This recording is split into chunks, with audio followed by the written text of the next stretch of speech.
Hey, what's going on, everybody? It is Wednesday, October 20th. Bitcoin, 66,000. All the cryptos were up strong today. Let me make a little comment on the cryptos, and it's the same comment I have been talking about now since the inception of these things, really. I believe that they are a reflection of the global desire to move away from a dollar-based global financial system. That's what I think it is. And now it's really starting to catch some momentum. You know, there are a lot of new crypto platforms that are out there now, and it's catching people's attention, and it's in the media, and you got famous people promoting it like Tom Brady. So now it's starting to get, this kind of mass following. People's interests have been piqued. So it may be getting a little bit speculative, but I do still think, like everybody who's been, those who have said, it's worthless. And you got the quack contingent who says that, and you have the very established people who say that, like Jamie Dimon of JP Morgan Chase.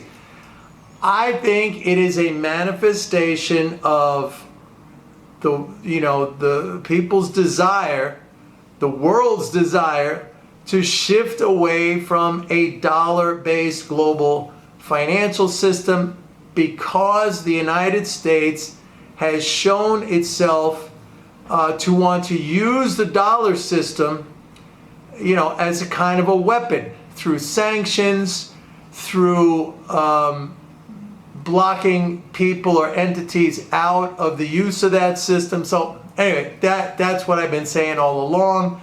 I never thought crypto was going to go away. I never thought it was worthless. I think its worth comes from that. Very simple. That's all I want to say about that.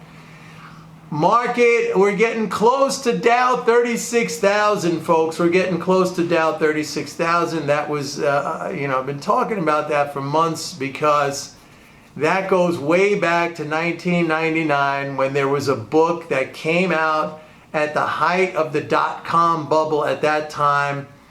And I think the Dow was at that time around 11,000 or close to 11,000, maybe slightly over 11,000. And there was a book that came out that predicted Dow 36,000. Now, it was way, way too early for that to happen.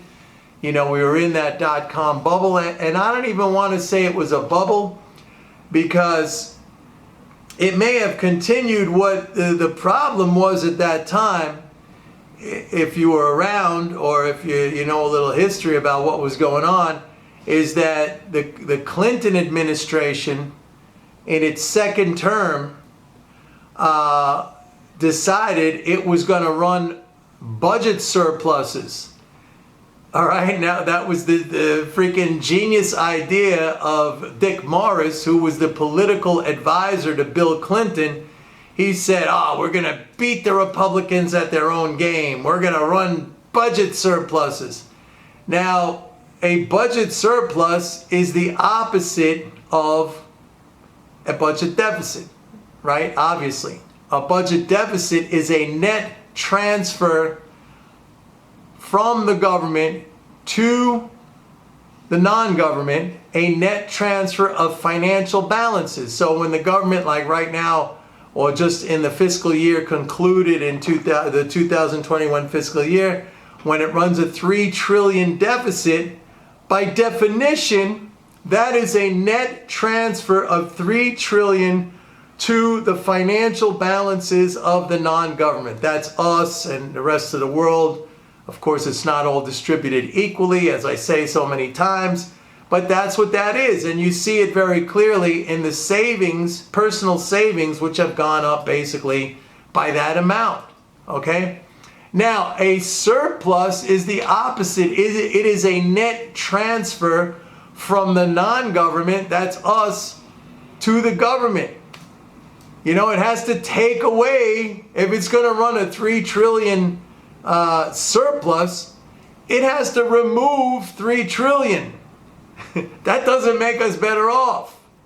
So what happened leading up to, the dot-com bubble and the bursting of that bubble in early 2000 was the Clinton administration stupidly running a budget, a large budget surplus at that time. I think it was something like a $250 billion surplus, but that was big at that time as a percentage of GDP, and it was like one of the rare times that the government has run a surplus, and that just sucked out savings from the non-government. And if you know economics, S equals I, savings equal investment. It's an identity. So yeah, that's what kind of bursted. It wasn't the fact. Look, you could almost make arguments that a lot of tech stocks right now are similarly, overvalued, if you want to use that term, as we saw back in the dot-com bubble. But we're not running a surplus, thankfully. We're running big deficits. Or we have been running big deficits. I have to tell you that the fiscal right now, if I'm going to, I'll use this to segue, the fiscal flow situation, folks, it's weak. It's weak. We had 2 days in a row now of 15 billion. That's it. That's even, yesterday I was telling you that the 10-day average popped up to around 21.5 billion. But now we had 2 days in a row now of 15 billion. So that's going to drag down that 10-day average. That is a weak flow. I mean, you're talking about, if it stays at 15 billion, you're talking about a 300 billion net flow per month. It's too low. So again, a lot of you are going to be saying, so Mike, what the hell are you talking about? I mean, you told us bullish, and okay. So look, again, there's two kinds of money. There's high-powered money. That's the government money. That's the check you get. That's the Social Security check or the stimulus check, or that's the check you get if you're a vendor to the government, or if you're in the military. I mean, that's money the government spends into the economy. You get it. You put it in your bank account. You put it in your pocket. That doesn't come with some offsetting liability. That's good. If you kept on doing that with the supplemental unemployment benefits and the stimulus checks, I mean, we'd be flying. I mean, the Dow would be at 50,000 right now. The NASDAQ would be at 30,000 right now. The other money is bank credit. Bank credit. That's good short term. I mean, the bank gives you a loan. You go into the bank, you ask for a loan. Bank approves your loan. Your checking account goes up, but you have that debt, you have that liability, that offsets. You got to pay that, and you got to pay that back with interest. Now, luckily, let me just say two things right now. Number one, and I think I said this yesterday, that debt service burdens, in other words, the difficulty in servicing the debt, like your monthly payments, is at the lowest level in history right now, or at least modern history. All right, going back, like, I think I got data going back like 40 years or something like that. Maybe 50 years from the Fed. So it's really, really low. That's due to low interest rates, okay? It's due to these transfers that kind of made the non-government, all of us, households flush with cash, okay? So that's good. So debt service burdens, in other words, the ability or the difficulty to service that debt is very, very low. What does that mean? It means ostensibly we could take on more debt. All right? Number two, like I've been saying, the banks are sitting on record amounts of capital. And capital is the only constraint on bank lending, all right, aside from things like, capital, it is. Capital is the only constraint on bank lending.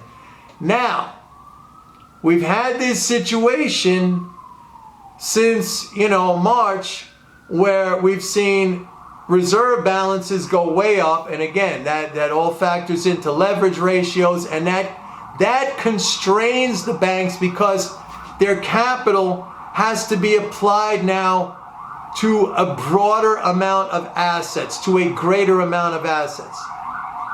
Hang on. New York again. I think I got to do this every day. So, what's good is that the resumption of debt sales by the Treasury, and once again, for the umpteenth time, debt sales, it's not borrowing, it's a reserve drain.